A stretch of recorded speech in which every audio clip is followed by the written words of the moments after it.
So today we'll be discussing hospital waste management. So biomedical waste basically refers to any waste generated during the diagnosis or treatment or immunization of human beings or animals, or research activities pertaining thereto, or production or testing of biologicals. So what are the various sources of biomedical waste? You have government hospitals, private hospitals, nursing homes, physicians' office or clinics, dentist clinics, PHCs, dispensaries, mortuaries, medical research and training institutes, blood banks, animal and slaughterhouses, labs, research organizations, vaccinating centers, and biotechnology institutions. They can harbor infectious agents. Sharps can cause trauma and spread infection as well. You have other toxic or hazardous chemicals, which includes genotoxic or cytotoxic chemicals. They sometimes can be radioactive, and of course, the general public is a bit sensitive to see any anatomical waste, so it can be a visual eyesore as well.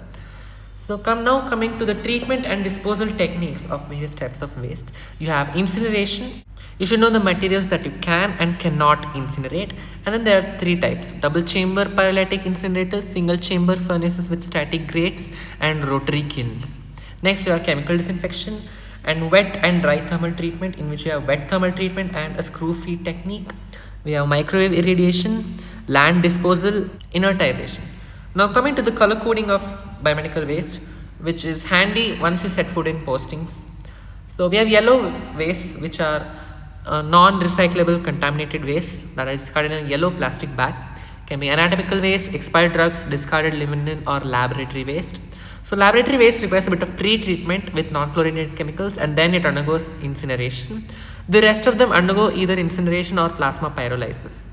Moving on to red, that is contaminated recyclable wastes, which are discarded in a red plastic bag. They basically are plastics like tubing, bottles, catheters, urine bags, syringe bodies, gloves, etc. Firstly, they are autoclaved, then shredded, and then they are sent to authorized recyclers. Moving on to blue waste, your glassware and metallic body implants, which are discarded in a blue colored cardboard box. They first undergo disinfection with either detergent or sodium hypochlorite, then autoclaving, and then recycling. Now, lastly, your white waste, all sharps. They should be disposed in a tamper-proof, puncture-proof, leak-proof, white-colored container. Firstly, they are either autoclaved or dry heat sterilized, then shredded, then inertized with concrete and disposed at nearby iron foundries that are approved to handle biomedical waste. All bags are biohazardous, so they have this symbol, and all cytotoxic drugs like anti-cancer drugs are disposed of in a separate yellow colored cytotoxic bag with this symbol of a C. COVID-19 waste was specially labeled COVID-19 waste, and it was covered in double layered bags and then disposed of accordingly using the existing color codes. So that's it for this short chapter.